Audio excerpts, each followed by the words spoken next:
Good morning students, welcome back to computer class. So children, today is our first class after summer break. Yes, how are you all? I hope you all are doing good. Okay, so as today is our first class after summer break, so today I'll be discussing with you all PT1 question paper.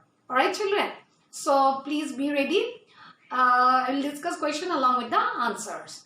Clear? So that it will help you to understand where you have done wrong. Okay, it will clear. So in the PT1 question paper, the first question was MCQ, multiple choice questions. Right? So question number 1. That is the capability of a computer to imitate intelligent human behavior. It was given and 4 options was there. Number A, intelligence. Number B, artificial intelligence. Number C, language. Number D, all of the above. Right? So, which one is the correct answer? The correct answer, artificial intelligence. Option number B. So, question number 1, answer is option B. That is artificial intelligence. Artificial intelligence. Intelligence. Right. Now number 2. Number 2.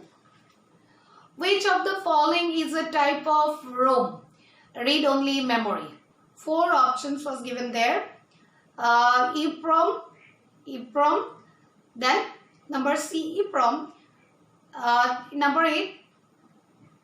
3. I will write it here. You just see. It is given like this. And question number 2, option number A was EEPROM. EEPROM. Number B, EEPROM. And number C, EEPROM.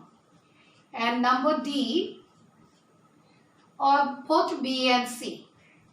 Both B and C. The question was, which of the following is a type of ROM, read-only memory?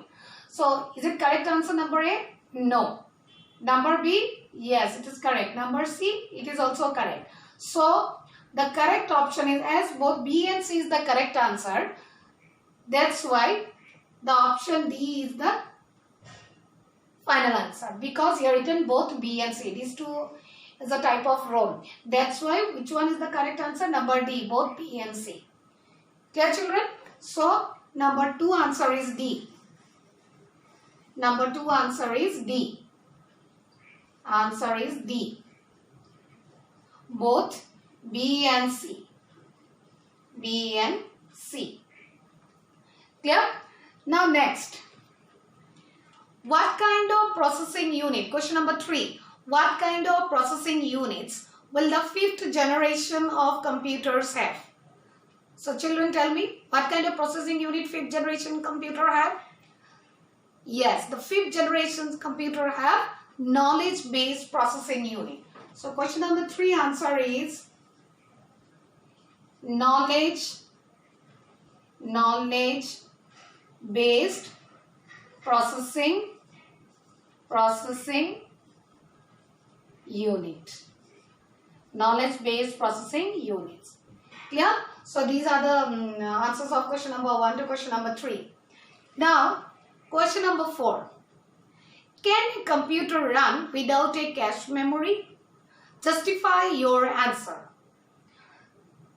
So, what is the answer? Can a computer run without a cache memory? Justify your answer. Answer is yes. Yes, computer can run without a cache memory. Why? Justify your answer. Cache is used to improve data access speed on average. Computer without cache will run but with lower data speed on average. Clear? That's why the answer is yes. Computer can run without cache memory. Next, number 5, define. Number A is backup. Number B, volatile memory. Number C, semiconductor. These 3 terms given to define.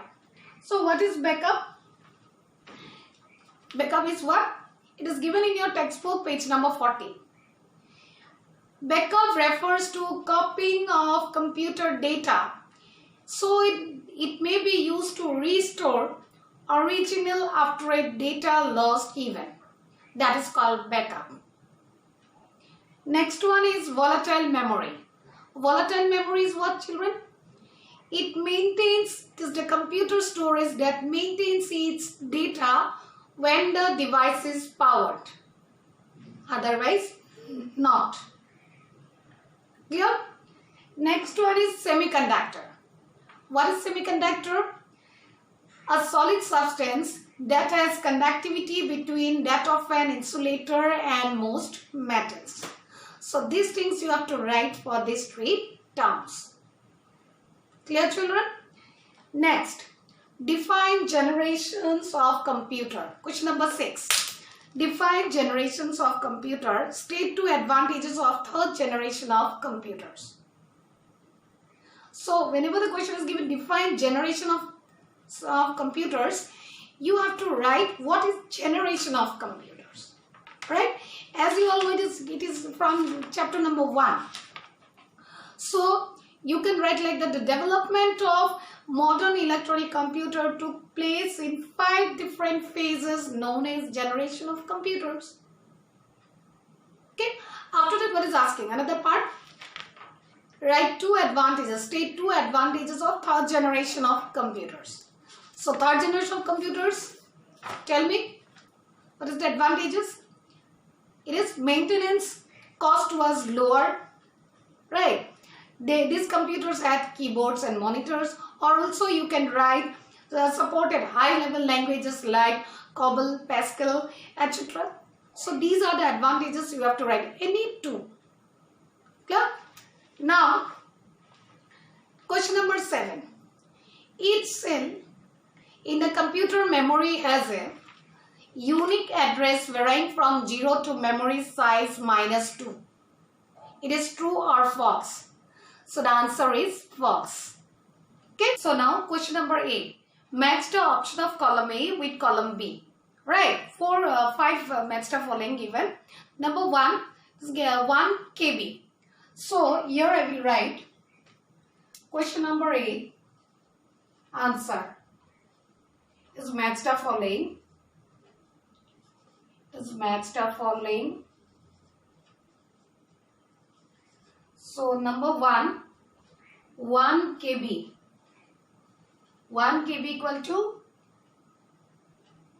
what you will write? Which answer? It is 1024 or 1024 bytes. Clear? 1024 bytes. Second was given erase. Erase to remove or delete the content. To remove or delete the contents. Okay? To remove or delete the contents. Yeah? Next, number 3. So I'll wrap up a part.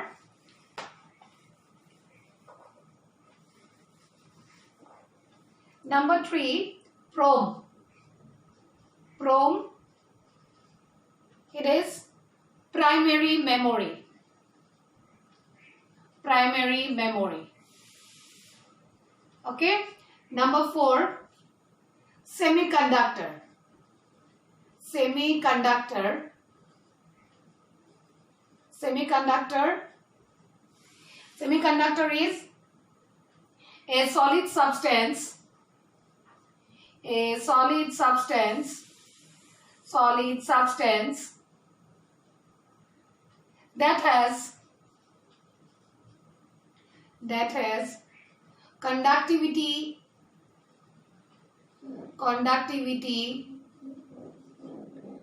between that of an insulator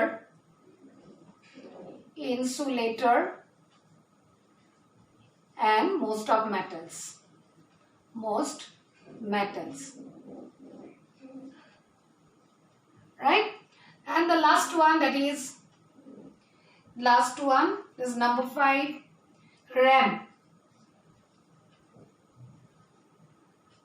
Volatile memory. Volatile memory. Volatile memory. Clear, children? So these are the correct answer of match the following. Correct answer of match the following. Now, then question number 9. Fill in the blanks. The dashboard replaced transistor. Answer is what? Integrated circuit board. Number 10. 1 GB equal to dash MB. 1 GB equal to 1024 MB. Right? So these are the 10 questions of PT1. I have discussed with you all. I hope it is clear to everyone. So children, kindly these questions along with the answer you note it down in your computer copy. And in the next class, children, I will be starting chapter number 3, that is Tour of Windows. Right? So till then, thank you.